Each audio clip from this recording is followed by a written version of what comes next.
Muy buenas tardes, un día más con todos ustedes en este programa que es La Tertulia. En primer lugar, y como es de rigor, vamos a saludar a nuestros contertulios que hoy están aquí con nosotros.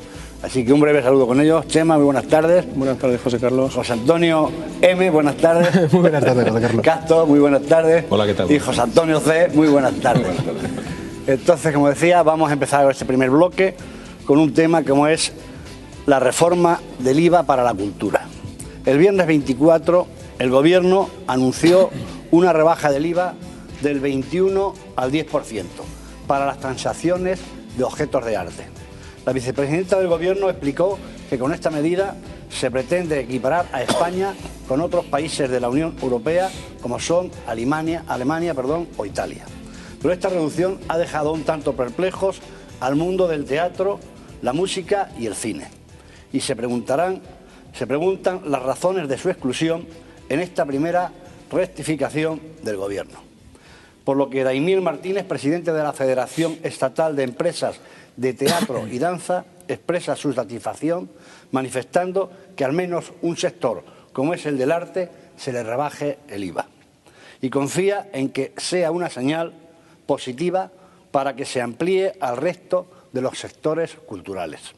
Cristóbal Montoro sacó el tema del IVA en la reunión mantenida con el sector de la producción, algo que para el presidente de la FAPAE, que es la Federación de Empresas de Producción, Ramón Colón, fue esperanzador, pues llegó a la conclusión de que en un plazo más o menos corto y en cuanto los presupuestos lo permitan, se acometerá la reducción del IVA al resto, al cine concretamente. Y manifestó su impresión de que todos los afectados por la subida del IVA cultural, el más perjudicado había sido el mundo del arte y es justo que sean los primeros en volver a tener este tipo reducido. Pero los intérpretes, agrupados en la Unión de Actores, se mostraron menos comprensivos con la política del ministro de Hacienda y en un comunicado mostraron su indignación por la política fiscal suicida de que este Gobierno, que vuelve a dejar a pasar una oportunidad para solventar los errores fiscales más grandes que había cometido al gravar este sector, el sector cultural del IVA, con el 21%. Igualmente, los promotores musicales consideran totalmente discriminada esta decisión. Como vemos, ha habido una rebaja del IVA, pero bueno, nunca, como no alcanza a todos los sectores, pues yo, como digo, nunca llueve a gusto de todos. Entonces, bueno, no sé, José Antonio, a ver, ¿cuál es tu opinión un poco de Bueno, si tenía que haber sido extensiva a todos o...? Mira, yo siempre digo una cosa, que decir, esto lo llevo un poco dentro del ADN en la parte ideológica económica, ¿no? Es decir, a mí cualquier subida de cualquier tipo de impuesto, sea directo o indirecto, pues me molesta bastante, ¿eh? Es decir, me sale bastante salpullido, ¿eh? Soy de los que creo que cuando menos impuestos mejor, ¿no? También dentro de cierto marco, ¿no? Y evidentemente cualquier rebaja de esos impuestos y además impuestos directos, bueno, pues evidentemente yo creo que siempre es bienvenida. Al resto de los sectores de la cultura, pues hombre, yo creo, y además como apuntaban en lo que estabas trasladando a los telespectadores, yo creo que es un compromiso, ¿no? En general hay un compromiso del presidente del Gobierno de que en el momento que sea posible, y él creo que hace muy poco ha dicho que en el 2014 se va a hacer una rebaja fiscal, o se va a cometer una rebaja fiscal para que entre en aplicación en 2015, pues yo estoy convencido que en el momento que los presupuestos también permitan acometer esa otra rebaja en el resto del sector de la cultura se hará. Y creo que también ha habido declaraciones hace no mucho de algún ministro yendo en esa línea. Por lo tanto, bueno, yo me congratulo, pero insisto, a mí me hubiese gustado, y sobre todo me gustaría que la situación en el país nos permitiera volver a tener el IVA en el 10% o poder bajarlo al 7%, porque eso sería, yo creo que sería bueno para todos y significaría que estamos en una situación mucho mejor de la que estamos, que desde luego es manifiestamente mejorable a pesar de que vamos poquito a poco. El problema es que viene esta reducción es muy restringida, al parecer, ¿no? Porque es solamente a cierta parte del arte, no todo, sino a las transacciones que se hagan o algo así, ¿no? José Antonio... Me vais a dejar que me quede en la parte frívola del asunto. Me parece bien una bajada de impuestos y una bajada de impuestos a los ciudadanos que les va a repercutir. Obviamente todo el mundo tiene un rosco en su cuarto de baño o un Modigliani para poder vender. Y nadie había vendido hasta ahora ese tipo de cuadros porque, en fin, el IVA. No sé, a mí me parece bien para el sector de las galerías de arte, que supongo que sí. Yo porque está mirando un IVA que le imputaban, hacía que no pudieran competir ni con Francia ni con Italia. Pero bueno, es un sector económico del país que es tan poco trascendental que me parece más bien un brindis al sol. Teniendo en cuenta, bueno, cuidado, olvidábamos el tema de las fallas. Importantísimo también, fundamental. El problema está en que los niños que vayan a ver las fallas, los pañales sí pagan el 20%. Las fallas que son para quemar parece que no. Y los señores que vayan ahí con gafas también pagan el 20% por sus gafas. Parece que es menos importante que el hecho de que haya fallas. En fin, supongo que los gobiernos eligen sus prioridades y a mí esta me parece un poco pintoresca. Repito, en el sector al que va a destinar probablemente sea una buena medida. Pero en la situación en la que estamos no deja de ser incluso un poco sarcástico. Los impuestos indirectos siempre se ha dicho que son los más injustos de todos los impuestos, porque gravan por igual a todos los ciudadanos independientemente de su nivel de renta. El IVA es el impuesto indirecto por naturaleza más injusto de todos los impuestos. Paga igual el pobre que el rico. Cuando se sube el IVA por un gobierno de derechas, al tiempo que se anuncia una bajada o una posible bajada del IRPF, se está jugando a la demagogia clásica de los gobiernos conservadores que siempre abanderan la filosofía de nosotros no subiremos los impuestos. Generalmente suelen ser los directos, pero sí trabajan sobre los indirectos. El problema de la subida del IVA en el momento en el que se produjo, sobre todo la del IVA cultural, que es el IVA que englobaría en este caso al de las obras de arte, que es el que hemos empezado hablando, la subida, digo, del IVA cultural fue una de las subidas más criticadas. Evidentemente se criticaron todas, de las medicinas, las de los productos básicos de higiene, como lo de los bebés o el IVA de determinados productos de la alimentación, ¿no? Pero el IVA cultural fue criticado por todo el sector porque además se produjo en un momento en el que el sector tenía unas dificultades tremendas, dificultades que en algunos casos no eran consecuencia de la crisis, sino eran consecuencia también de otras variables. Por ejemplo, el sector audiovisual estaba sufriendo una tremenda crisis como consecuencia del nuevo paradigma tecnológico. El cambio de soporte todavía no ha permitido que este sector ajuste su mercado. El IVA del libro, que, con algo parecido, con el tema de los libros electrónicos, el IVA de la música, en fin. Pero sí y que era el momento menos adecuado para castigar, digo, a unos sectores que estaban en España poniendo en peligro una gran cantidad de puestos de trabajo de industria, la industria cultural, ¿no? En aquel momento se clamó mucho por ese riesgo que se corría de que todavía se penalizase aún más. Los cines empezaron a seguir reduciendo todavía más el número de espectadores que ya venían con una caída absolutamente demencial, ¿no? Bueno, pues no fue el mejor momento esa bajada de IVA. La popularidad que tuvo esa medida, pues todos la vivimos porque asistimos a cómo desde los distintos medios de comunicación se censuraba y se criticaba esa acción del gobierno.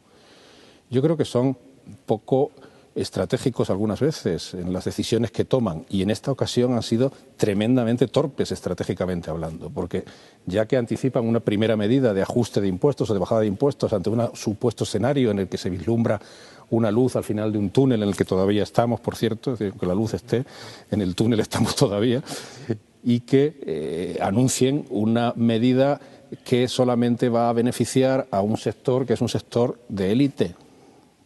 Te hace pensar que los lobbies, utilizando un término que salió aquí en algún otro momento, los lobbies, esos grupos de presión que hacen que el gobierno tome decisiones y ajuste las leyes del sector del arte, no me refiero ya a los artistas, sino me refiero a los galeristas y sobre todo a los consumidores de ese arte, a los consumidores de ese arte que evidentemente no son los ciudadanos de a pie ni los ciudadanos que tienen dificultades para pagar su hipoteca o para comprar incluso la comida, les trae al pairo, es decir, este tipo de cosas. Y los que lo están celebrando, pues aparte de la familia Thyssen o herederos Thyssen, pues me imagino que son consumidores de arte, que además, por cierto, detrás de los consumidores de arte muchas veces hay dudosa práctica en cuanto a la... Sí, efectivamente, la procedencia del dinero. Por lo tanto, yo creo que han sido torpes.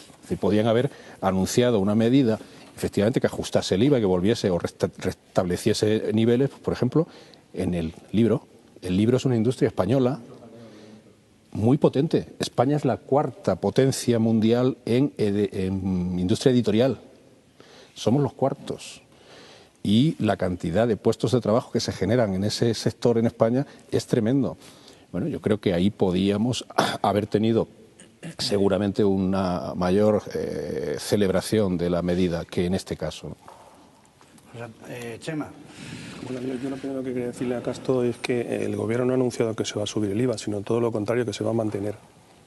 Eso es lo que ha dicho el ministro Montoro. No, perdona, no creo que haya dicho yo lo contrario. Estoy hablando, pues si lo he dicho, lo corrijo. Es decir, el IVA no va a subir. Me refiero a la subida del IVA en el momento en el que se produjo. Es cuando hacía mi razonamiento, me refería a la crítica. Creía que te estaba refiriendo a un informe que ha habido de expertos, que ellos proponen una serie de cosas, pero el ministro ya ha dicho que el IVA no va a subir. Bueno, vamos a ver, en este país ha habido que hacer muchísimos esfuerzos por parte de todos. Lo primero, las personas que tenemos nómina, ya hemos hecho un esfuerzo importante. El que el sector de la cultura haya tenido que hacer un esfuerzo, bueno, pues igual que todos, igual que los comerciantes, igual que las pymes, o sea, todos hemos tenido que hacer un esfuerzo. Y yo me gustaría recordar que en diciembre de 2012, en aquella cumbre europea donde estaba la ministra Salgado, que estudió en el mismo sitio que yo, pero debe ser que no le enseñaron las mismas cosas que a mí, pues todavía estaba diciendo que España iba a cumplir el déficit. Y 15 días después se supo que se había cerrado con 30.000 euros de déficit adicional a lo que se habían comprometido a cumplir. Claro, ante esa situación pues hubo que subir el IVA, hacer cosas que evidentemente no estaban en el programa electoral del Partido Popular. Ahora, ya que hemos remontado la situación con el esfuerzo de todos, que todos hemos tenido que hacer el esfuerzo, pues yo creo que es importante que volvamos a retomar otra senda que es bajar impuestos. ¿Bajamos impuestos? ¿Esta es la primera vez que bajamos impuestos? Pues en este país, pues estupendo, o sea, ya me parece estupendo. ¿Que toca con este tema? Bueno, pues con este tema.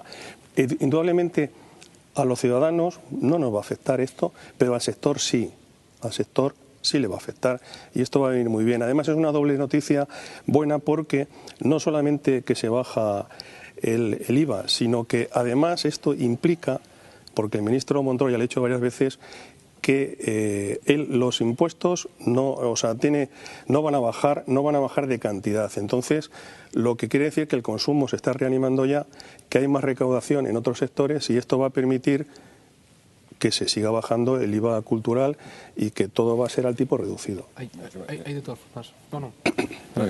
Quería discrepar de ti en un punto. No he dicho que no vaya a subir el IVA. O sea, eso sí que no lo he dicho, no voy a subir el IVA. Lo que se olvida decirnos es si va a cambiar productos en las distintas escalas del IVA. De ahí lo que mi comentario de antes del 20% en las gafas y en los pañales. Si no me va a subir el IVA, pero productos de IVA reducido me lo va a poner al 16%, a mí me ha subido el IVA. Eso punto primero. Luego después, Chema, no sé de verdad si vivimos en la misma realidad. Yo vivo en una realidad de un país que tiene 3 millones de niños en riesgo de pobreza. Venderme una medida fiscal para la venta de obras de arte en una situación como esta, no sé si el gobierno tiene clara cuáles deben ser las prioridades. Podemos discrepar del hecho de la herencia recibida o no herencia recibida. Según la hemeroteca, Montoro sabía lo que había que hacer en España, de hecho estaba dispuesto a que España se hundiese, porque son palabras textuales, nosotros la vamos a levantar, y de pronto nos encontramos con un gobierno que no tiene ni puñetera idea de lo que tenía. O sea, o más se está engañando antes, o más se está engañando ahora. Y te repito, este caso de la bajada fiscal, que habría que verlo, en una situación como la que estamos viviendo, no sé si tienen claras las prioridades. Mira, esto, José Antonio, esto es decir, yo comparto una cosa, es decir, yo creo que lo que habéis dicho, estamos en el túnel, estamos todavía en el túnel, efectivamente, pero vemos una luz. Lo que ya sabemos es que no pita la luz, que no es el tren que viene, que no, la luz de los familiares. No, que no viene. Sabemos que no pita y no es el tren que viene de frente, ¿vale? Es decir, pues bueno, está más o menos contrastado. O sea, hay quien ha estado al otro lado y ha dicho, coño, aquello, perdón, si ya me conocéis que soy un poco políticamente recto. Aquello es el final del túnel, ¿no? Creo que este gobierno tiene claro hacia dónde está yendo. Yo estoy también convencido, que les gustaría, en lugar de ir en una locomotora que todavía le estamos echando carbón, estaría encantado, seguro el maquinista, en poder ir en una locomotora de alta velocidad. Convencido, porque es que además se ha dicho y se ha repetido en más de una ocasión, ¿no? Es decir, los gobiernos, yo no comparto con Castel, los gobiernos conservadores suben los impuestos y los suben, y saben que los suben porque son intervencionistas. Los gobiernos liberales son los que en ocasiones no les queda más remedio que comportarse como conservadores, que son dos cosas diferentes, ¿no? O al menos es mi percepción, o conforme yo lo veo. Pero efectivamente, yo creo que todos los que estamos aquí y que nos escucha hubiesen deseado que se hubiese podido hacer una reducción del tipo en cualquier otro sector. ¿Puede ser frívolo? Pues a lo mejor, pero yo estoy seguro que mi amigo Emiliano Mediano está muy contento de que la venta de sus cuadros a través de una galería pues sea más fácil ahora que antes. Efectivamente le afecta solamente a un paisano y a un tío que yo creo que queremos mucho, seguro, ¿vale? Bueno, quiero decir, pero es un pequeño paso, es un pequeño pasito en este sentido. Porque ahora, no conozco el mundo, desde luego, yo no tengo Modiglianis en el cuarto de baño, estos eran otros señores, ¿no? Creo que una gente, ¿no? Que había en Marbella, creo también, ¿no? Que luego, bueno, sí, y más gente, efectivamente, y más gente, ¿no? Que también los tenían.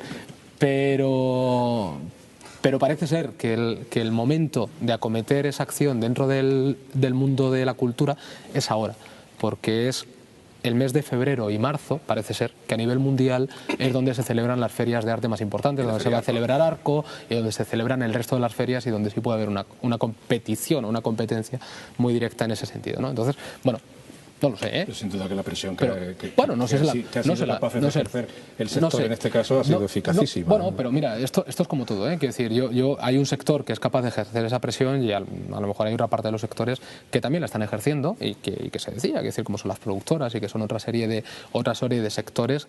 Y si yo no recuerdo mal, también es un compromiso el acometer el tema del libro, y se comprometió dentro de los diferentes premios que se han entregado, ¿no? La cuestión, y yo creo que también la apunta Chema, si todos hemos hecho los esfuerzos, si las empresas que nos dedicamos a otras cosas hemos asumido la modificación del IVA y lo hemos tenido que imputar a nuestros beneficios o repartirlos con los clientes cuando hemos podido, ¿por qué? ¿Por qué un sector o un tejido, que es el de la cultura, tiene que comportarse de una forma diferente? Partiendo de una base, yo soy de los que creo que hay que tener una política cultural a la francesa, pero a la francesa en todos los sentidos, Es decir, tenemos que ser conscientes que la cultura cuesta. 4% de IVA en Francia. Sí, pero cuesta. ¿Pero y cuánto te cuesta acceder al ciudadano? 4% de IVA, pero te cuesta. Es decir, esto de venga, es gratis. Eso es obvio, es gratis y tenemos eso en todos sitios, pero no te cuesta, Pero no un 20. No, pero te cuesta. Es decir, yo soy partidario en este sentido, que seamos un poquito nacionalistas en ese sentido también, ¿vale? Pero ¿por qué, si hemos hecho esfuerzo en todos los tejidos, el resto del tejido empresarial, por qué en el cine, por qué en el teatro, por qué no? También, y esperemos que sea igual de coyuntural como debe ser en el resto de los sectores, ¿no? ¿Cómo está en el resto de Europa? Era una pregunta que yo ahí tenía un poco. En el resto de Europa no estamos homologados, ese es el problema. Es decir, el problema por el que el arte, precisamente, además la coincidencia, efectivamente, con una feria internacional, como es la Feria de Arte Contemporáneo que se celebra ahora en Madrid, y tal, haya precipitado ese adelanto, ¿no? Porque estábamos en desigualdad de condiciones para poder competir con el resto del mercado. Es cierto que no puedes ponerte en España a vender una obra de arte cuando en Francia... El resto del tema de música, el tema de la producción. Sí, también por debajo. También está por debajo. Sí, existen unos IVAs culturales. Entre el 4 y el 7, sí, aproximadamente. En España, cuando se hizo, antes hacía yo referencia a ello, pues todas las declaraciones que salieron en el momento en el que se produjo la subida del IVA, no ahora, después de la Comisión de Sabios, en aquel momento se estuvieron publicando continuamente cómo nos disparábamos, cómo nos alejábamos del resto de la media europea de manera notable, sobre todo en nuestros países más cercanos y más próximos en cuanto a nuestro nivel económico, cultural, etcétera, ¿no? Y seguimos estando muy por encima. Yo no tengo nada en contra del sector del arte. Está claro que es un sector más y que efectivamente hay que permitirle competir en un mercado global, en un mercado como el que estamos, pues a igualdad de condiciones y no ponerles, en este caso, perjuicios serios, ¿no? Pero igual al resto, es decir, es a lo que me refería antes. Y yo la crítica la hago más a la oportunidad y a la falta, en este caso, de visión. Es decir, ha pasado en España en los últimos 2 años, en 2 ocasiones concretas que voy a traer al ejemplo, como fue lo de la amnistía fiscal, que se nos prometía como un hecho que iba a permitir recuperar y que aflorase una cantidad de dinero negro, que ya vimos lo que pasó. Es decir, no afloró la cantidad de dinero que el señor Montoro nos prometía, en absoluto, ni siquiera un 10% de lo que nos prometía, y en cambio, pues grandes defraudadores pudieron poner en circulación su dinero negro, su dinero delictivo, su dinero ilícito, ponerlo en circulación, cuando al mismo tiempo se estaban produciendo pues las situaciones que estaban pasando en este país con los embargos, las hipotecas, las dificultades económicas que la gente más sencilla estaba pasando. Y ahora vuelve a suceder otra vez con esta medida. Yo creo que el IVA, efectivamente, mejor dicho, las medidas de ajuste y las medidas de apoyo que todos hemos tenido que hacer para que España vaya saliendo y para que efectivamente salud se encienda, es decir, esa luz de algún túnel que yo veo todavía más largo que otros. Bueno, pues la hemos encendido entre todos y todos hemos tenido que aportar, también el sector cultural. Pero el sector cultural ahora necesitaba pues ese revulsivo, probablemente todos juntos, ¿no? Una parte, y además una parte más elitista. Yo, si me permite, José Carlos, quería contestar a José Antonio, ya que antes me replicó en lo que dijo. Vamos a ver, José Antonio, esa afirmación de que has hecho, yo no puedo estar de acuerdo contigo. O sea, que en el Partido Popular estábamos deseando de que todo fuera muy mal. No, yo he entendido eso. Y te centro, te lo explico. Reuniendo los pasillos del Congreso entre José Antonio, de Coalición Canaria. Fue ella la que lo dijo. Que ahora estoy hablando yo, ahora si quieres me contestas. Vamos a ver. Bueno, el que diga, aquí, cada uno puede decir lo que quiera, pero lo que es una organización con 800.000 afiliados, pues no, no, de ninguna manera, de ninguna manera. Y mira, el tema, lo que tenemos, esto es un primer paso, va a haber otros pasos, y lo que tenemos que decidir es si queremos apostar por la cultura española o no. Si queremos apostar por la cultura española en todas sus vertientes, pues tenemos que irnos al grupo reducido, aplicar el IVA reducido. Y yo creo que hay una inmensa mayoría de los españoles están de acuerdo en que eso debe ser así. ¿Cuándo se va a hacer? Pues cuando la situación presupuestaria lo permita. Pero lo antes posible. Ya se está hablando que el siguiente va a ser el cine, pero tampoco tiremos, vamos a ver, que la bajada del IVA supone 50 céntimos en una entrada de cine, no supone más. Con eso tampoco vamos a tirar cohetes, ¿eh? En un libro 2,4 euros. En un libro de 12, por ejemplo. Sí, no, pero... No, te quería aclarar, no es una cosa que me invento yo, son palabras textuales del señor Montoro y se las dijo a la representante de Coalición Canaria en los pasillos del Congreso. No estoy hablando de un afiliado. ¿Esto está grabado? Sí, no solo está grabado, sino que lo sacaron bastantes programas. Por desgracia, micrófonos abiertos y declaraciones inoportunas tienen todos y cada uno, incluso los presidentes del gobierno, ¿no? Es decir, y presidentes del gobierno. Me refiero que no es una cosa que... Pero fíjate, es un rumor. Pero yo no me puedo, yo te digo, a nivel personal, ni creo que ninguno de los que estamos aquí, no compartimos eso. Cuanto mejor vaya el país, mejor para todos. Yo sí creo que hay una cosa que decir, que nos ha pasado más o menos, pero que yo creo que Chema lo ha focalizado también de una forma bastante sensata. Es decir, el problema, y yo vuelvo a algo que decía Castros, había dicho, yo hace mucho tiempo aquí en esta tertulia, cuando hablábamos del tema de la crisis, me dolía la boca de hablar de cuestiones estructurales, ¿eh? Y yo creo que hay una cuestión estructural tanto en el sector del libro como en el sector del cine. Tienen que revisar otras cuestiones y otros costes. Por ejemplo, cuando hablabas del libro digital, no tiene ningún sentido, desde mi opinión, no tiene ningún sentido que el libro en papel te cueste 19 euros y el libro digital te cueste 15. Algo está pasando y algo no funciona. Pero es otra bueno, cuestión. o no, pero no puedes decir que el sector va mal porque, como dice Chema, tienes 50 céntimos adicionales, que ya va bien, que 50, 50, 50 efectivamente tal, pero que esos 50 son los que te hacen que el sector vaya mal. No, hombre, no, a lo mejor hay otras cuestiones donde tenemos que atajarlas. Lo hemos dicho, que había otras variables que estaban haciendo. Pero sí, quiero decir una cosa en beneficio de la discusión. Rápido, ya estamos aprovechando el instrumento, Montoro admite que dijo que caiga España, que ya la levantaremos nosotros. El Ecodiario, eleconomista.es, 19 del 7 del 2012. Y seguro que después encuentras manifestaciones diciendo que estaba equivocado en aquella afirmación. Seguro. Lo que no se puede inferir es que una organización está pensando eso. O sea, Chema, yo no no digo que una organización lo esté pensando, digo que esa organización lo ha puesto como ministro. Perdonadme, pero es que ya estamos fuera de tiempo. Que veo que os animáis siempre al final, Por favor, no se vayan y volvemos enseguida con ustedes después de unos minutos de publicidad.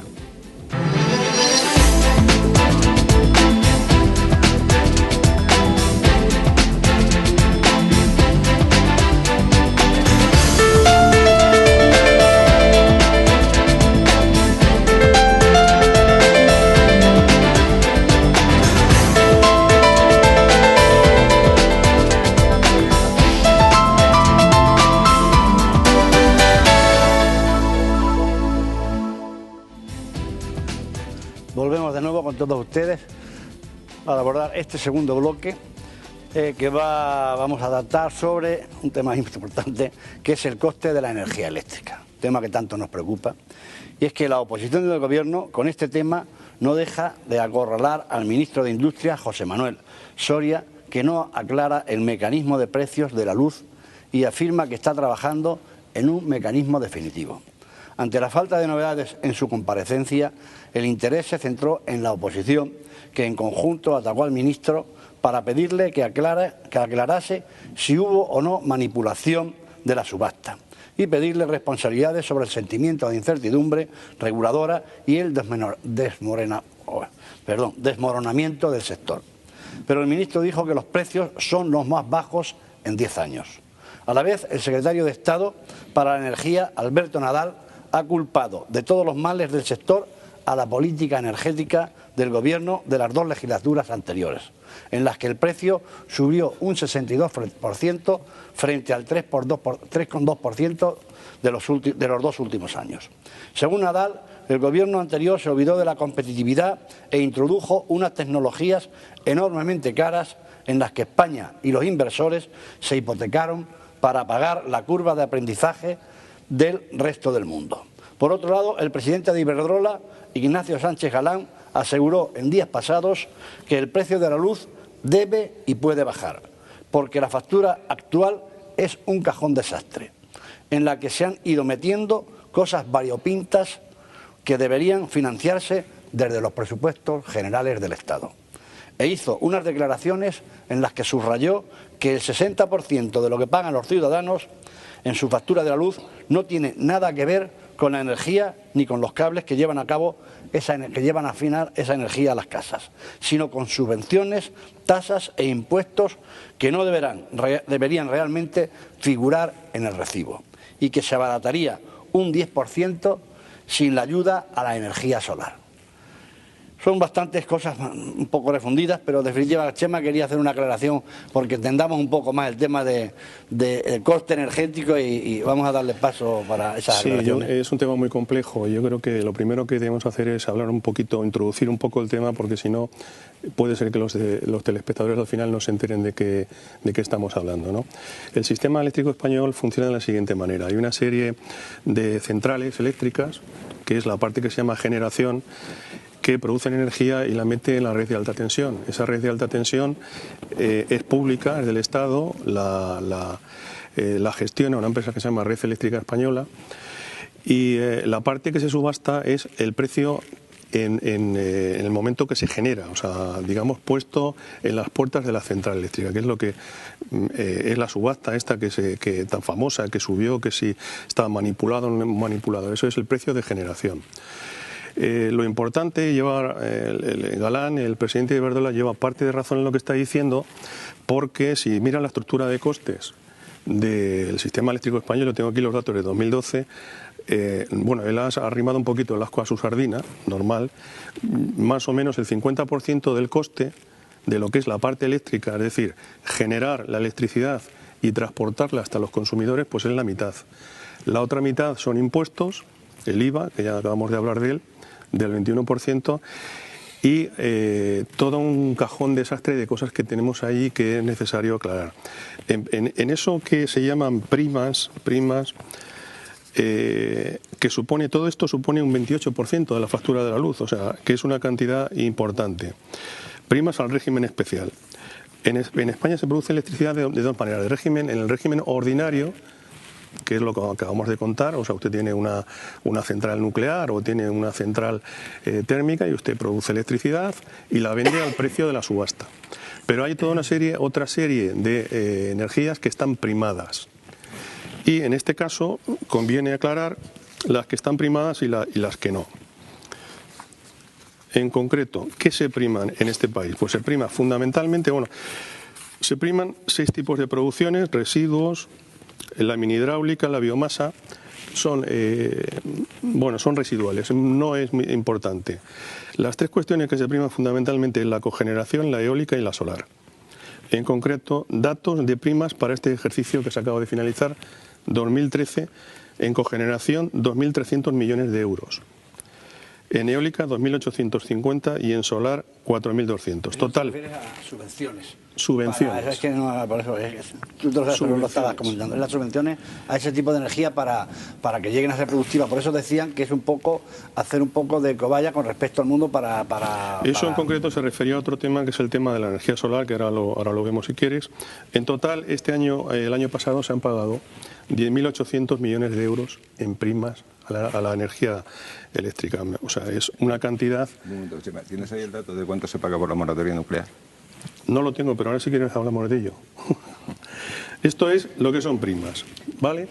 Otra cuestión, lo que decía del cajón desastre. El cajón desastre es que en este capítulo, que yo he dicho que es el 28% del coste de la energía eléctrica, hay un capítulo de otros. Por supuesto, hay que pagar el déficit anterior, los déficits de tarifa, que ahora si queréis lo vemos, de años anteriores, que en este caso solamente se están pagando los intereses. Los intereses, porque el capital el Estado se lo sigue debiendo a las compañías eléctricas. Y en el capítulo de otros del cajón... ¿Por qué se debe ese dinero? Un poco ahora entramos en el déficit, ¿vale? Para que nuestros espectadores un poco entiendan, pues oye, ¿por qué le debemos ese dinero a las compañías? ¿Por qué Hubo un año que el ministro que era entonces del ramo, que era Rodrigo Rato, decidió que para que no tuviese impacto importante sobre el IPC y que nuestra economía fuera más competitiva, que una cantidad, creo que eran 1.100 millones de euros, o de pesetas, no, creo deben ser euros, era el 2002, que reconocía la deuda de las eléctricas, el Estado se hacía cargo, pero que no la repercutieran al IPC, que no subieran esa cantidad de dinero.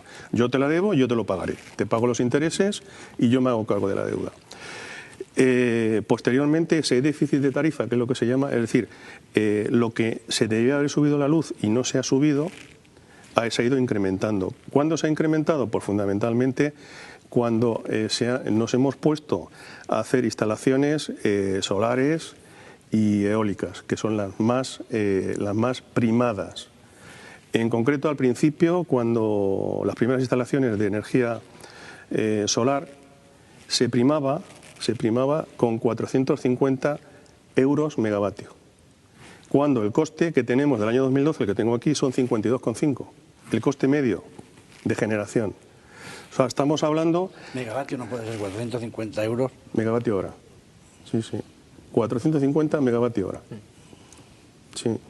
Tú lo tendrás en céntimos de euros por kilovatio, pero el dato de producción de lo que es generación en el año 2012 son 52,5 euros megavatio hora. Precio de generación. O sea que estamos hablando que se ha primado y además en la subasta entraban a 0 euros al principio, a 0 euros. Había que comprar todo lo que se produjera. Y estábamos primando a 9, 10 veces el valor de generación normal. O sea, era una auténtica barbaridad. De ahí nos hemos ido de que cuando el Partido Popular dejó el gobierno en el año 2004, el déficit de tarifa era de 1.700 millones de euros, nos hemos ido a 27.000 en la primera reforma que hizo el ministro Soria, que fue en julio de 2012, 27.000 millones de euros. O sea, una auténtica barbaridad. Respecto a lo que es, lo último ya acabo, lo del cajón que decía Galán. en esto de las primas hay un cajón que hemos ido metiendo cosas ahí y que yo creo que debemos replantearnos todos qué se va a hacer con todo esto. Lo primero que hay en el cajón, la subvención al sistema eléctrico insular. Es decir, en España cuesta la electricidad igual, tanto en la península como en Canarias como en Baleares, pero no vale igual generar electricidad en Canarias o en Baleares. Entonces lo que se ha hecho es que en el recibo de la luz, todos los españoles, todos los que tenemos un recibo de la luz, pagamos una cantidad. Y entonces con eso se cubre ese extra coste. ¿Habría que pasar a los presupuestos generales del Estado, tal como está diciendo el presidente de Iberdrola? Yo creo que en este tema no, pues está bien ahí, ¿no? Yo creo que todos pagamos, pues se podría pasar, pero está bien, ¿no? O sea, es para electricidad, pues todo lo que consumimos lo pagamos, es una solidaridad entre todos los españoles. Pero hay otra serie de cosas, por ejemplo, la moratoria nuclear. En el año 84 llegó el señor Guerra y pegó el parón nuclear, pero aquello hubo que pagarlo, porque a las empresas constructoras se les pagó una indemnización y a la empresa americana que se le compraba la tecnología se le pagó hasta el último dólar, Y llevamos 30 años todos los españolitos pagando nuestro recibo de la luz, digamos, aquella decisión que tomó el señor Guerra, que lo podía haber.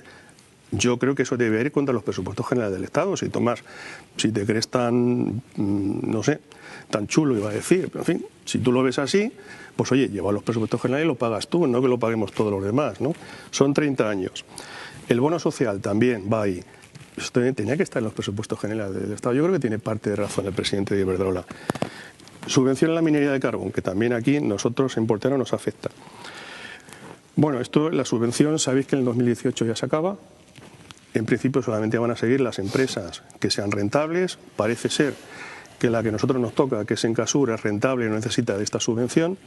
Pero indudablemente esto debería estar también en los presupuestos generales del Estado. Una pregunta, señor, porque al final a los espectadores lo que se quedan por el que esté en un sitio o en otro le abarata digamos el recibo, o aunque si le abarata el recibo por un lado, luego le subo los impuestos por otro. O sea, porque aquí a lo que le interesa a la gente es decir, oye, yo no sé qué es lo que pasa con el tema de la luz, pero entre unas cosas y otras está en un precio alto. Y dice, bueno, si me lo llevo a otro sitio, ¿lo voy a pagar más barato o me lo van a cargar por otro sitio? Pues al final me da igual que me lo caben en la luz que me lo caben en impuestos, ¿no? Un poco lo que se pregunta él. Vamos a ver, José Carlos. Indudablemente, si las primas están firmadas, la prima con la Soler está firmada a 25 años, eso no podemos quitarlo así de un plumazo, ¿no? Porque hay un compromiso, ¿no? Pero lo que sí está claro es que si esto se quita, o sea, tenemos hasta un 28% donde ahorrar en la factura, ¿vale? Entonces, la factura de la luz tiene que recoger los costes de la energía eléctrica, porque si no nuestras empresas son menos competitivas. Si tenemos que pagar entre todos el bono social, pues tendrán que subirnos los impuestos. Pero lo que es la factura eléctrica, yo creo que debe recoger los costes de la electricidad. Está claro. Es igual. Iba a decir que ninguna de las grandes compañías eléctricas ahora mismo españolas está en quiebra. Estamos hablando de un asunto que es extremadamente complejo, no por serlo, sino porque interesadamente se le hace demasiado complejo. Cuando nos ponemos a hablar de estas cuestiones con tanto tecnicismo y con tanto elemento de análisis en las variables que componen la ecuación que determina el precio final al consumidor, el consumidor acaba, lógicamente, cerrando, apagando en las antenas diciendo, pero es que esto no hay quien lo entienda, porque ¿dónde está el error? ¿Y dónde está el problema? ¿Y dónde está tal? ¿Por qué la luz a mí me cuesta más cara que al resto de Europa, que a la media europea? Y no terminamos de explicárselo. Yo entiendo que la exposición que ha hecho José María Chema ha sido brillante, como no puede ser de otra manera, viniendo de un experto ingeniero en eléctrico como él, pero hay elementos que no son puramente técnicos y que forman parte de esa ecuación a la que me refería antes, que creo que está pervertida la ecuación, con intencionalidad. Hablamos de primas a determinados sectores que en España además fueron en un momento determinado punta de lanza de nuestra renovación tecnológica y nuestra apuesta tecnológica, como fue el caso de las renovables relacionadas con la solar sobre todo, y queremos penalizar ese sector y aquellos esfuerzos como si hubieran sido los culpables de la situación actual. Como también hablamos de las primas al carbón, como si efectivamente tal, y en Puerto Llano somos especialmente sensibles a este asunto porque por razones que todos conocemos. como si también las primas al carbón fuesen otro de los elementos que justifican el que nos cueste la luz tanto. O el coste de llevar la energía a las islas, que efectivamente hay que trasladarla con un coste superior al que se paga allí. Pero no hablamos de otra cosa, no hablamos de las remuneraciones, que no son primas, pero son remuneraciones, que al final salen del mismo sitio y que llámalas como quieras, pero sí que están en la ecuación, a las energías que ya están sobreamortizadas. En España producimos energía nuclear todavía, a pesar de aquella moratoria. La deuda de la moratoria ya está pagada, se terminó de pagar hace bastante tiempo, pero seguimos pagando el coste de producción de la energía que procede de centrales nucleares, como la que procede de las hidroeléctricas, que están superamortizadas, la seguimos pagando a un coste que le da unos sobrebeneficios, lo que se conocen como los Windfall Profits, ¿no? Tú que eres técnico, yo lo estoy leyendo porque no soy un técnico de estos, que están en el BOE, en el BOE de la Ley del Sistema Eléctrico del 97, y que le aportan pingües beneficios a las compañías eléctricas. Es decir, que por un lado, efectivamente, se da dinero a algunas energías que hay que estimularlas, y por otro lado se paga mucho más dinero por de lo que cuesta por otras energías que aportan muchos kilovatios a la red. Esas que proceden de la nuclear, y tú que eres además un técnico sabes que las nucleares son las que siguen aportando todavía el 30%, creo, del mix energético. El 22%. O, bueno, 22%. Y las hidroeléctricas están, tú tenías las cifras también en España además, superamortizadas. Bueno, pues eso forma parte también de la ecuación del coste final de la energía eléctrica. Hay que decírselo a los ciudadanos, es decir, que las compañías puede que por un lado no estén recibiendo tanto como le cuesta, pero por otro lado están ganando mucho más. Esto es como la gran superficie, que se permite venderte el aceite a precio de coste como reclamo, o por incluso debajo del coste, como reclamo para que vayas a la gran superficie, porque por los demás productos te van a cobrar lo suficiente como para compensar ese beneficio. No hay pérdidas en el sector eléctrico. Es verdad que el sector eléctrico está mal regulado, muy mal regulado, y que necesita en España efectivamente un esfuerzo de regulación. El sector eléctrico además no debe de seguir siendo en España un elemento de confrontación partidaria. Se necesita un pacto de Estado para crear una ley energética que nos permita efectivamente dejar cerrada esta fractura ya definitivamente. Porque es que es mucho más serio.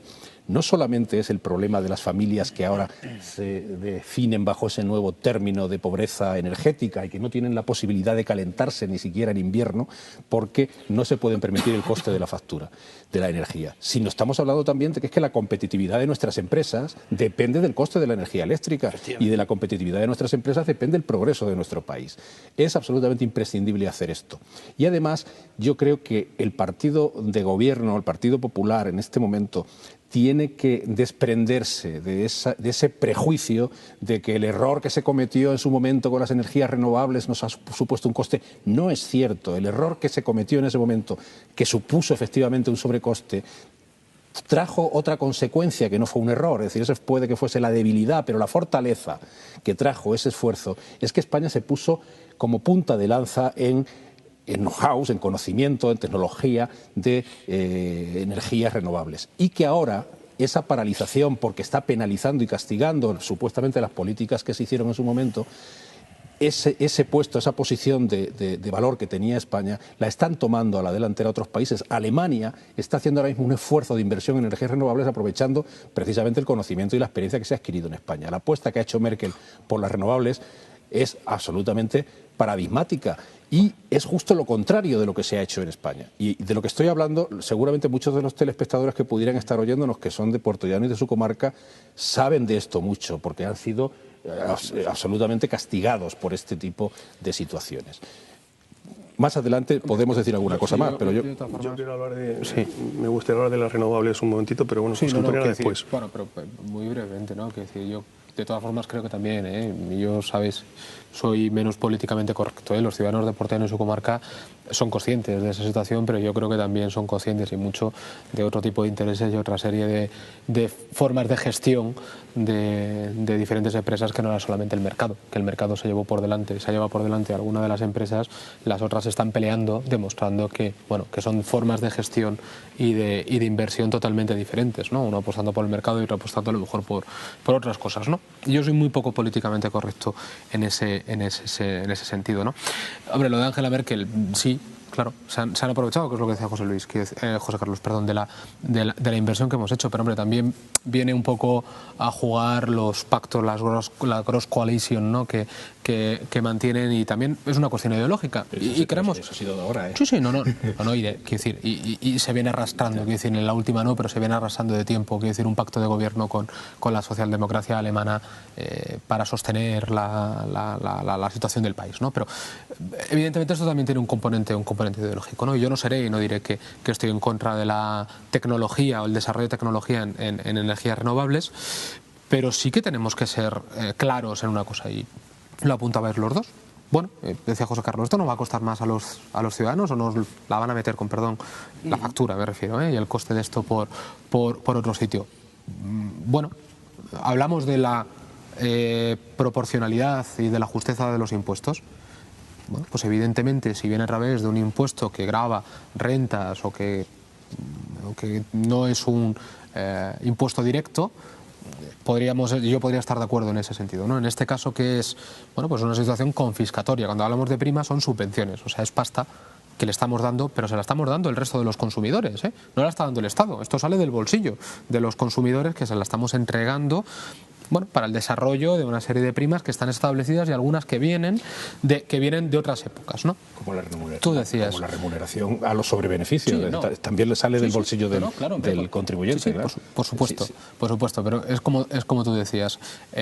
Esto, bueno, nos afecta directamente, o qué podemos hacer en este sentido. Bueno, yo lo tengo claro. Decías de la mala regulación del sector. Yo creo que el problema es una regulación del sector y no ser objetivos sobre el cómo lo regula el Estado y qué es lo que le pide las compañías. Y voy a ser más claro. El sector eléctrico es un cártel. Punto. Y el ministro Soria se ha metido, con perdón, y sigo siendo poco políticamente correcto, en un jardín, y ha dicho: señores, ustedes son un cártel y yo soy el único que me van a correr a gorrazos, pero voy a ser el único que en los últimos años ha tenido valor de decirlo públicamente. Y ahora vamos a buscar otro sistema. Y lo ha dicho claramente. Ha dicho: ustedes están gestionando o haciendo lo que tengan que hacer para fijar un precio del kilovatio o de la factura eléctrica que les conviene como empresa. Y eso, como liberal que me considero en el estricto y sano sentido de la palabra, creo que no es tolerable. Es decir, no es tolerable. Y el Estado, para eso sí tiene que mirar y decir: oigan, mire, los cárteles no están permitidos. Claro, hay un problema, y hay un problema que es el de las infraestructuras, y sé que me lo diréis, y que no es fácil poner una central nuclear cada uno en casa, y ni siquiera la producción con placas eléctricas, ¿no? Bueno, placas solares, bien, pero yo creo que esto lo tenemos que tener todos claros, e insisto, soy poco políticamente correcto. Antonio, querías tu intervención.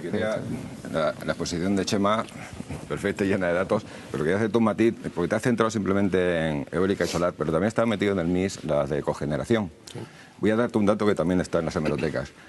El Ministerio de Industria, mientras estaba siendo ministro Miguel Sebastián, recuerdo que emitió un informe sobre las inversiones en cogeneración, y donde hablaba que lo ideal, el Estado aconsejaba que no hubiese una inversión mayor de 22.000 megavatios.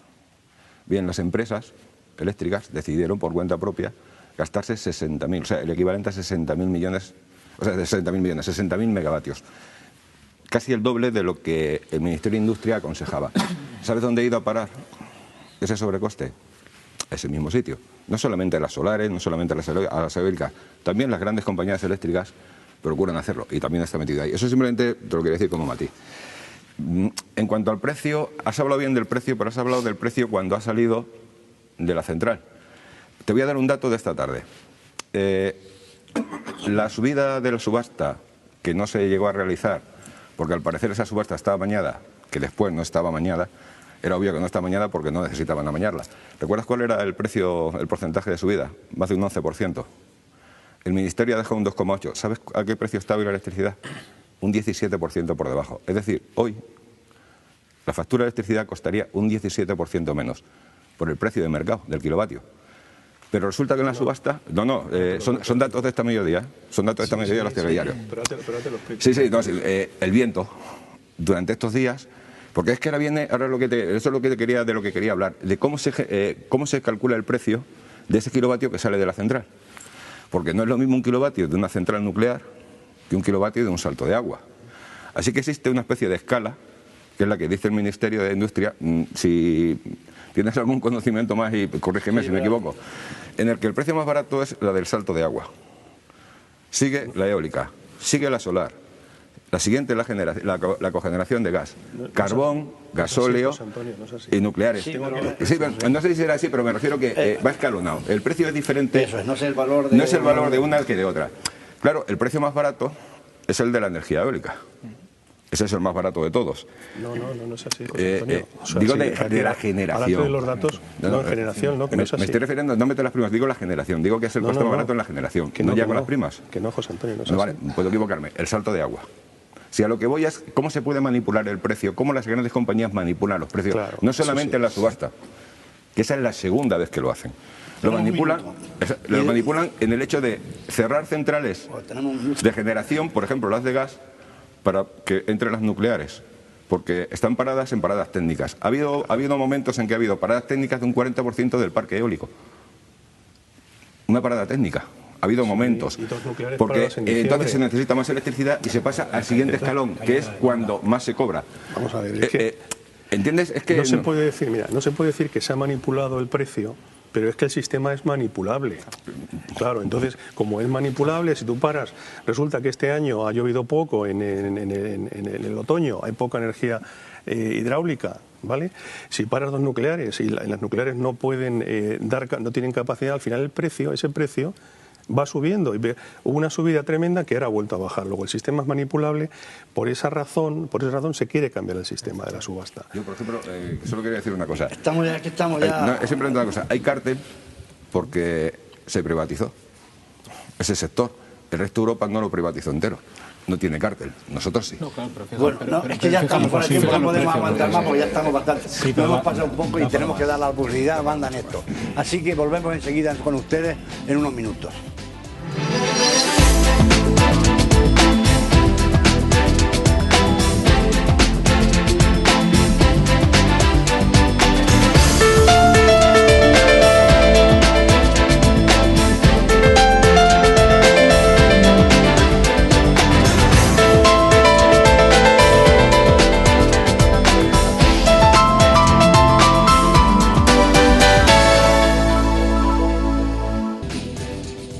Estamos con ustedes de nuevo y antes de abordar en este último bloque el último tema, sí queríamos dejar aclarar respecto al tema anterior de la tarifa eléctrica. Chema quería aclararnos un poco sobre el tema de las energías renovables y una vez que tengamos esa aclaración, ese pequeño debate, abordaremos este último tema. Chema, adelante, no quiero que digas que no te dejo. Gracias, José Carlos. No, si es que se ha quedado un poquito en el tintero el tema de las renovables. Vamos a ver, las renovables, técnicamente todo el mundo está a favor de ellas. En este país, renovables que estemos utilizando en el sistema eléctrico español, pues tenemos la hidráulica, la energía hidráulica, la eólica y la energía solar, ¿no? Bien, todo el mundo está a favor. Lo que pasa es que estas energías tienen dos problemas, y tienen dos problemas que son importantes. El primero es que tanto la energía eólica como la solar no son planificables. Es decir, tú puedes saber mañana si vas a tener producción de eólica o vas a tener producción de solar, pero a un mes no lo sabes. Entonces, como no lo sabes, pues resulta que tiene que haber otras centrales en paralelo que tienen que estar funcionando y que están preparadas para que si un día tienen que entrar a producir energía. Entonces, eso es un coste para el sistema que es bastante grande. Así teníamos la central de ON de aquí de Puertollano hasta hace poco tiempo, que estaba de respaldo. Entonces, eso es un coste porque las empresas tienen que pagar las nóminas de todos esos trabajadores y toda esa instalación la tienen que mantener. O sea, las energías renovables ahí tienen un punto flaco. Estas en concreto, la eólica y la energía solar. En otros países están ya hablando de otro tipo de renovables, por ejemplo, de la energía de las mareas, de los ríos, que esas sí que son planificables, sí que se sabe más o menos, con un margen, sí se sabe lo que van a producir cada día. Y hay otro problema, en concreto la hidráulica no, porque funciona perfectamente, los costes son perfectamente asumibles, pero la eólica y la solar si no estuviesen primadas, no se pueden instalar porque no son rentables. Entonces, tiene que ir alguien y primarlas para que se puedan instalar. En concreto, la eólica es un caso que nos ha funcionado relativamente bien en España, aunque en España casi siempre hace más aire por la noche, que no es la punta. Si hubiese sido ahí ese aire por el día nos vendría muchísimo mejor, pero la subvención que tiene de 70 euros por megavatio hora pues está en el entorno de lo que cuesta en generación cualquier otra energía, ¿vale? Entonces, lo que pagan, que son unos 40 más 70 son 110, estamos hablando de un rango que es razonable y que nos viene muy bien porque así no tenemos que importar petróleo para producir energía eléctrica o gas. O sea que el caso de la renovable eólica en España ha funcionado muy bien. Pero lo que es la solar, no, porque cuando se apostó por esa energía no estaba desarrollada. No estaba desarrollada, tuvimos que ir a pagar de prima 9 o 10 veces el coste de lo que se estaba pagando por el resto de energías, y eso nos ha llevado a un déficit de tarifa tremendo. Y tanto es así que si no hubiese subvención o prima, en este año 2013, el dato os lo di, eran 4.200 millones para la energía solar de prima y el déficit de tarifa son 3.600, no tendríamos déficit de tarifa si no hubiésemos apostado por esa tecnología. Y tanto es así que además todas esas instalaciones que se hicieron en este momento están obsoletas ya, porque la tecnología disponible la actual está a mitad de precio de lo que se instaló en aquel momento. Y lo que ha sido, y aquí me acuerdo de nuestro exalcalde Joaquín Hermoso, que le gustaba mucho lo de transferencia de rentas. Ahí lo que estamos haciendo es una transferencia de renta hacia las empresas y los señores que han montado huertos solares, porque os voy a dar el dato, las primeras instalaciones, los números que daban los inversores, es que en 25 años se multiplicaba por 3 el capital que se invertía, por 3. Es decir, estamos hablando de rentabilidades superiores al 10%. Entonces, ¿para qué vas a tener dinero en el banco? Montas tu huerto solar. Entonces, lo que al final está ocurriendo y lo que ha ocurrido es que es una transferencia de renta de todos los ciudadanos españoles y todas las empresas españolas a una serie de empresas y de señores que han montado huertos solares. Así de crudo y así de llano. ¿Algún matiz? Sí, yo sí quería hacer un matiz, es decir, tampoco podemos pensar que porque en algún momento se cometiese los errores propios también del aprendizaje de un sector como era el sector, además emergente, como era el sector de las renovables, tengamos que echar abajo todo el sistema. No se puede... Evidentemente que hay que continuar potenciando las energías renovables, es absolutamente imprescindible, y la prueba es que además otros países que en este sentido nos dan lecciones no solamente no han abandonado la inversión y las primas a la energía fotovoltaica, solar en general, también la termosolar, sino que incluso las están aumentando. Alemania es el ejemplo más cercano, pero también tenemos a Italia, tenemos a Francia, etcétera. Yo creo que es necesario revisar esto. Yo creo que la última reforma del sector energético en España no ha ayudado en absoluto, al contrario, ha dado un paso atrás importantísimo, y que hay dos claves para volver a recuperar un poco la confianza. Primero, la seguridad jurídica. Es decir, en España ahora mismo hay una desconfianza a los inversores en este tipo de nuevas energías absoluta por esa inseguridad jurídica, sobre todo por las medidas de retroactividad, las penalizaciones a ayudas que otras veces se dieron, etcétera. La seguridad jurídica es básica, además en un país civilizado y un país que ocupa los primeros lugares en el mundo en credibilidad democrática. Ese ejemplo que hemos dado con este asunto es absolutamente imperdonable a una democracia avanzada como la nuestra. Y, en segundo lugar, el penalizar incluso las instalaciones sobre energías renovables autónomas que permitan un sistema distribuido, un sistema de autoconsumo. Es decir, yo creo que eso que se ha dado en llamar el impuesto al sol ha sido el impuesto al sol para el que quiera ponerse una instalación autónoma, que a lo mejor lo único que pretende es darse energía para cargar su coche híbrido, que ahora por otro lado se están potenciando, ¿no? Es decir, bueno, pues yo creo que estamos cometiendo errores de libro, ¿eh? Se cometieron otras veces errores, pero los que se están cometiendo ahora no son en absoluto mucho menores, ¿no? Bueno, además hay una cosa, yo creo que hay que tener en cuenta el tema que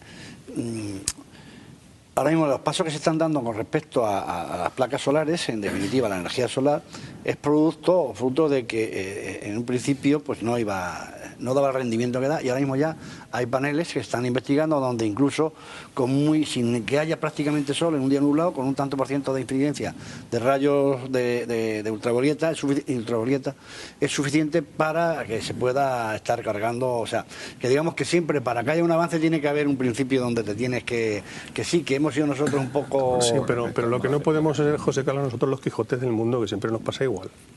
Lo que no podemos nosotros haber puesto todos esos millones de euros, que suman 27.000 millones de euros, que es más del 2,5% del PIB español, en esa investigación para que otros se sirvan de ella. No puede ser. Vamos a ver, lo que le dijo el sector eléctrico, en este caso el ministro Sebastián, cuando empezó con el tema de la energía solar, es que si quería apostar por ese tipo de energía, lo que había que hacer primero, antes de lanzarse a hacer instalaciones, es apostar por I+D. Investigar, hacer investigación y desarrollo. Y cuando la tecnología estuviese disponible, ponerse a instalar. Y entonces, en este momento ahora, es cuando empieza a estar disponible. Y por tanto, ahora es cuando nosotros tenemos que estar empezando a instalar. Y lo que comentaba Casto de la inseguridad jurídica, efectivamente, totalmente de acuerdo. Por eso se siguen primando y por eso se siguen pagando las primas, en concreto, a lo que yo estaba hablando, que es la solar. El resto de energías renovables no están en cuestión, en ningún caso. El Ministerio las ha mantenido las primas a las renovables. La inseguridad jurídica viene de las 17 leyes que hizo el señor Sebastián en la época de Zapatero, 17 leyes en 6 años. Esa era la inseguridad jurídica. Una sobre otra y sobre otra, modificando la anterior. La inseguridad jurídica le ha dado la presión que el oligopolio de las grandes eléctricas ha hecho sobre el señor Sebastián y que le ha hecho derogar sin absolutamente ningún prejuicio leyes o regulaciones anteriores que, bueno, que en algún caso podían haberse mantenido o haberse modificado levemente. Yo quería decir, yo discrepo contigo en el tema de la fotovoltaica de investigación y desarrollo.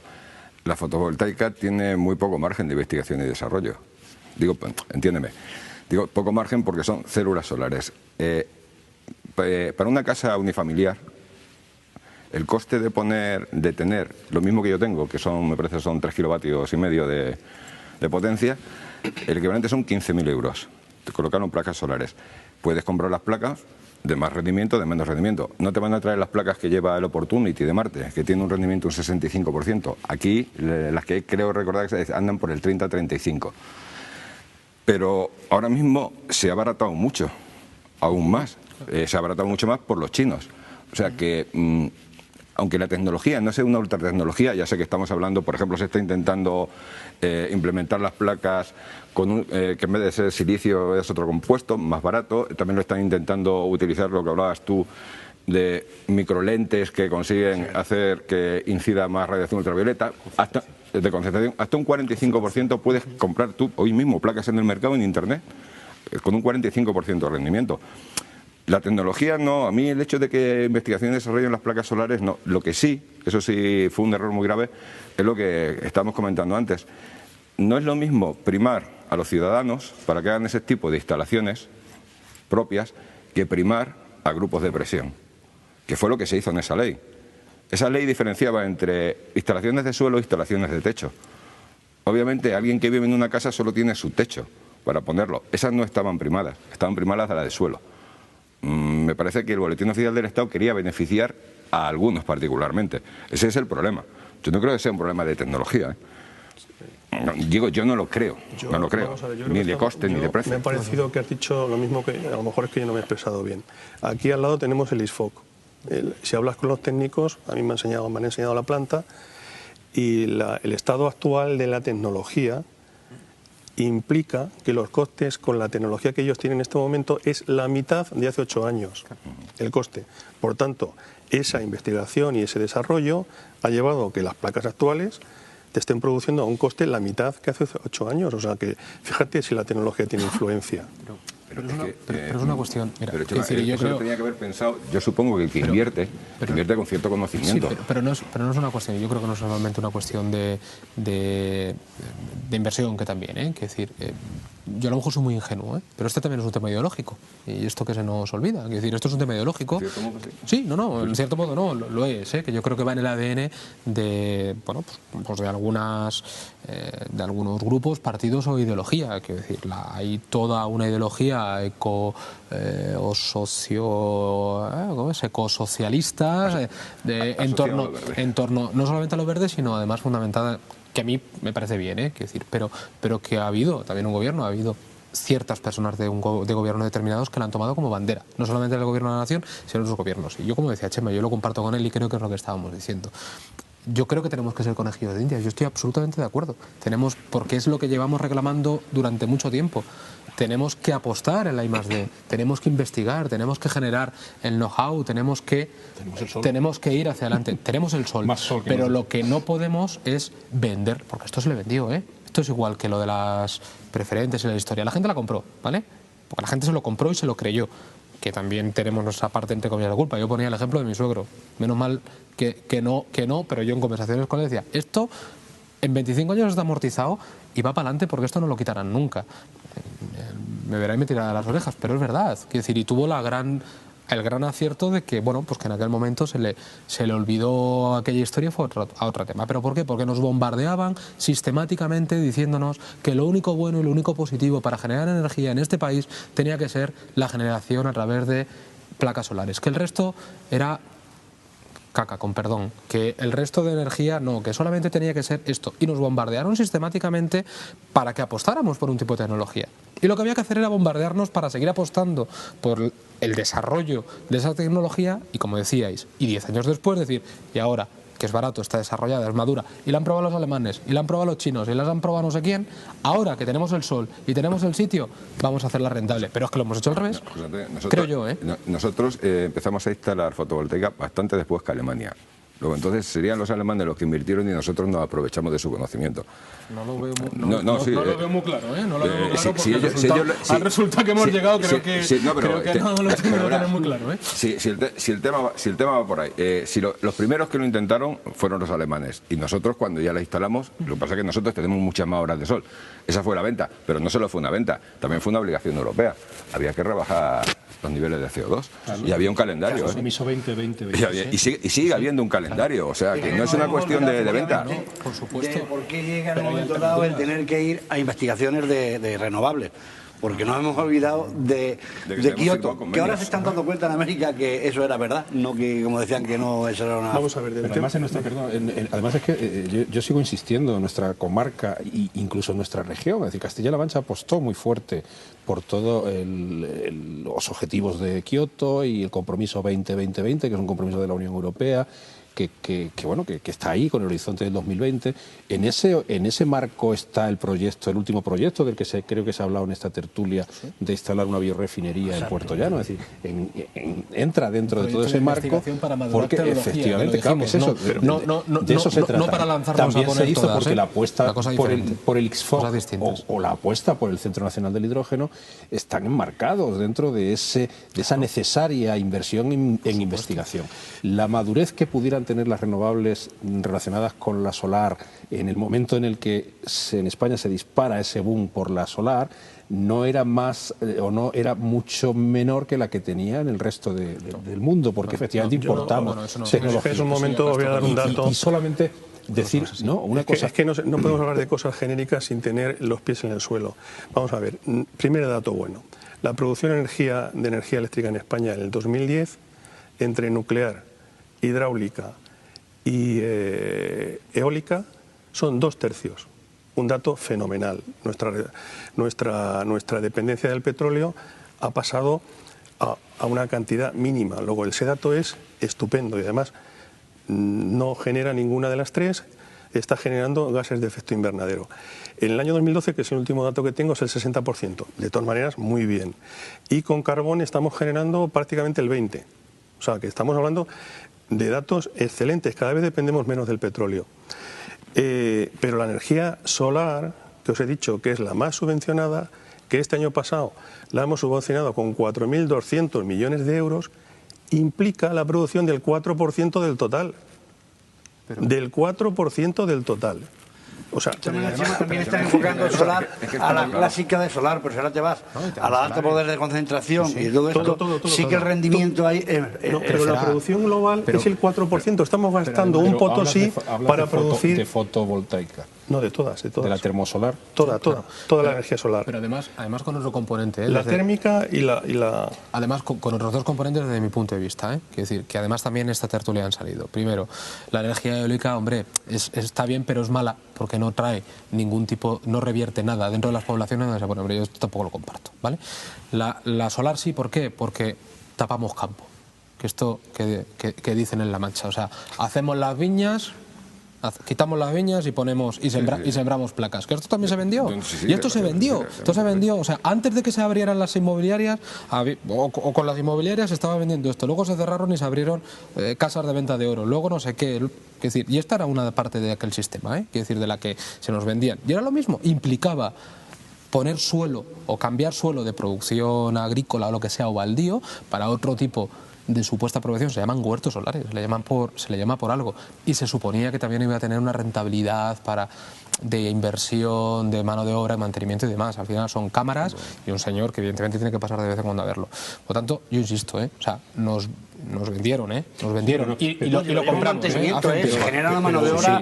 Y un momento, y la metáfora que puede parecer ofensiva, pero la metáfora es que no, yo quiero utilizarla en el sentido positivo. Vamos a ver, los campos de petróleo, es decir, los campos de petróleo son campos de petróleo porque son campos, y lo que se han instalado son pozos de petróleo. Es decir, en Texas, antes de los pozos, lo que había era campo, ¿no? Claro, es decir, pero están los pozos porque efectivamente la riqueza estaba allí. Si ahora tenemos que cambiar en un momento determinado una viña por una placa y esa placa está produciendo energía, es que es lo que da en este caso el suelo y el sitio, es perfecto para la economía. Está produciendo la cara y con una tecnología no madura. Y ahora decimos que habría que hacerlo ahora porque sería diferente. Cara depende para qué. Yo sigo pensando en eso. Y de la misma manera, además, es muy fácil de entender. Mira, de la misma manera que tenemos que mantener la subvención y la prima al carbón autóctono, es verdad que soy poco políticamente correcto en ese sentido. Lo lamento. Te lo voy a me defender. pegarán cuando ande por la calle Portellano, pero soy poco políticamente correcto en ese sentido. Pero yo creo que nieto de minero, es absolutamente imprescindible por una cosa. Primero, porque es autóctono. Es decir, es riqueza que tenemos. Segundo, porque efectivamente la investigación está consiguiendo cada vez seguir sacando rendimiento del carbón con menos emisiones de CO2. Ya tenemos una tecnología bastante desarrollada en ese sentido y nadie nos dice que dentro de 15, 20 años podamos tener centrales que quemen carbón y que sean ecosostenibles, ¿no? Porque estén ajustadas a los parámetros de tal. Bueno, hay una prueba con el COGAS que está haciendo lo de la captura del CO2. Pero si tú te cargas los recursos autóctonos y desmantelas toda la industria que tienes en torno al sector minero, dentro de 15 o de 20 años, cuando los alemanes o los que investigan efectivamente en este tipo de cosas, o los propios españoles descubramos sistemas que lo hagan más eficiente, pues tendremos desmantelada una infraestructura que seguramente nos costaría recuperar más que el mantenimiento de las primas. Pero es que nos pasa lo mismo en este caso con otro sector que es también autóctono, es decir, el valor que tiene el sol en España. Es decir, eso tenemos que potenciarlo. Y España tiene que seguir siendo una potencia que apueste por la investigación y por un desarrollo de esa tecnología que lo haga sostenible. Yendo y por matizar mi poca corrección política muy brevemente, Chema lo ha dicho antes, Encasur es una productora de carbón autóctono sostenible y rentable. Magnífico, apostemos. Pero lo que no tiene sentido son otro tipo de inversiones, pues, desde mi opinión, y lo lamento, sostenerlas por sostenerlas cuando no tienen ningún tipo de rentabilidad y cuando efectivamente afectan a familias y cuando afectan a otro tipo de tejido. Y con las placas y con la producción eólica o la investigación en su momento, para mí es lo mismo. Encasur lo es porque han ido a otras cosas, como decían ellos, mueven el hoyo, lo tapan, han hecho otro tipo de producción, apuestan por producción ecológica, agrícola y demás. magnífico, que aprenda todo el mundo de lo que se hace en Portellar, en parte, quiero decir, pero mantener algo que no lo es por el simple hecho... Con ese tema del carbón, me permitirías un apunte, verás. Está muy bien, dice, el carbón español no es rentable, es mucho más rentable el carbón colombiano, a pesar de que haya que trasladarlo y cruzar un océano. El sudafricano, sí. O el africano. La cuestión está en qué condiciones laborales. Bueno, esta es otra cuestión. Claro. Esa es otra cuestión. Pero deberíamos empezar a pensarla, ¿no? Pero no es de explotación, es simplemente calorífico, O sea, van al calorífico, o sea, es más fácil. Que es decir, la rentabilidad, lo que aporta el kilo de allí, que un kilo de lo que tenemos aquí, por desgracia. Está muy claro. Por eso vamos a otras cosas. Y los diamantes de sangre, pues también suelen ser... En fin. Pero son cosas diferentes. Estamos hablando de que también... Hablábamos de que también es estratégico elegir exactamente qué tipo de país y con qué tipo de parámetros nos vamos a mover. Si los parámetros que nos vamos a mover meramente mercantilistas, dice, oye, mira, este carbón es baratísimo, viene de niños esclavos. Perfecto. Pero es que nadie nos viene muy bien. Pero es que yo no he dicho eso en ningún momento. La diferencia... Me refiero que yo estoy de acuerdo con Castro de intentar, si tenemos que primar lo nuestro, hombre, tampoco que sea un nido de corrupción, pero con los debidos controles y mecanismos, yo creo que debería primar nuestra propia producción. Entre carbón importado o carbón nacional no es significativa. Estamos hablando, me parece que de 20 euros. O sea, quiero decirte que por esa diferencia, pues bueno, si con una prima podemos producirlo aquí el carbón, pues y es asumible por el sistema eléctrico general, pues bienvenido sea. Respecto a la energía solar, Castro, es que, vamos a ver, a mí me encantaría que fuera rentable y que fuera asumible, pero es que si hacemos eso, lo que se ha hecho, si estamos dando una prima que es 9 veces el coste real de energía producida en España, entonces estamos creando una economía ficticia. Bueno, ya se ha reducido ese coste. Sí, a 360. A 360 euros por megavatio de 450. O sea, sigue siendo... Nos vamos a los mundos de Yuppie. El hecho de que se haya cometido un error, que se ha cometido, o sea, eso es obvio. Antonio, mira, ya acabo. Mira, si lo que quiero decirte es que eso al final se traduce en pérdida de competitividad de las empresas españolas. ¿Sabes? Y al final se traduce en paro. Sí. Mira, Chema, yo veo más pérdida de competitividad. Yo veo más pérdida de competitividad en una cosa mucho más inmediata. Y no solo inmediata, sino además que ocurre con mucha asiduidad, que es, por ejemplo, el rebajar el 17% el precio de la electricidad, que, te repito, son datos de este mediodía. Eso sí, incidiría bastante sobre la industria española. O sea, es que hay cosas que son mucho más sencillas de hacer. Pero hace una semana, ¿qué precio tendríamos? No lo sé, no lo sé porque yo no. Y por eso pregunto. Claro, a lo mejor estaba un 20% por encima. Hay una cosa que ha dicho Chema... Es que no podemos ir al hecho coyuntural. Hay una cosa que ha dicho Chema que sí tiene toda la razón. Tenemos un minuto. Que sí tiene toda la razón. Es el hecho de que las energías renovables son difícilmente escalables y muy poco planificables. Uno no puede saber cuánto viento va a tener y cuánto sol no va a tener, pero para eso está el mix energético. La cuestión está en que el mix energético sea un mix energético que beneficie a los ciudadanos, no un cártel particular, y que esté planificado por los ciudadanos, no por grupos de intereses, que ese es el problema. Yo creo que los cuatro estamos diciendo eso, efectivamente. Otra cuestión es de dónde venimos y cuáles son las consecuencias de dónde estamos. Y además, no nos olvidemos el tema de que también ha habido participación europea. El Cogas, concretamente, cuando empieza a nacer, es coparticipada Alemania, Suiza, con un montón de eléctricas de toda Europa. Es decir, que no solamente ha sido un coste español, sino han sido un coste de diferentes países europeos que decidieron hacerlo aquí, que eso es una ventaja para nosotros, y que han pasado de un sistema a otro para ir investigando. Las pilas de hidrógeno hace unos años era imposible pensar, hoy ya está bastante avanzado. Estamos ya fuera de tiempo, como no, agradecerle a todos ustedes que hayan estado con nosotros un día más en la tertulia, y a nuestros contertulios por estar y darnos esa sapiencia que tienen, dárnosla cada día en este programa. Por tanto, muchas gracias y esperamos que estén con nosotros el próximo día.